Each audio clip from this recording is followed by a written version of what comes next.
তো 11-12-এ science, commerce না arts ছিল? সায়েন্স? এটা আবার জিজ্ঞেস করার কি আছে? আমি সায়েন্স ছাড়া অন্য কিছু পারতামও না, কেননা আমার ব্রেনটাই সায়েন্টিফিক, তো সায়েন্স নিয়েই আমাকে পড়তে হতো। আমার পিওর সায়েন্স ছিল, ফিজিক্স, কেমিস্ট্রি, ম্যাথস, বায়োলজি। আচ্ছা, তারপর কি ইঞ্জিনিয়ারিং করলে?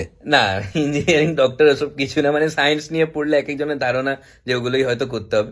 আমার ইচ্ছে ছিল যে আমি কোনো সাবজেক্টে গ্র্যাজুয়েশন করবো আর কি। বাহ, এটা তো খুবই ভালো। তো কোন সাবজেক্টে গ্র্যাজুয়েশন করলে? আমি ইংলিশে করেছি। ইংলিশ কেন? লিটারেচারের প্রতি একটা ভালোবাসা জন্মালো যখন আমি এগুলো পেলাম না। হঠাৎ হঠাৎ ভালোবাসা জন্মে যাচ্ছিল, তো তারপরে আমি ইংলিশে গ্র্যাজুয়েশন করলাম। তারপর?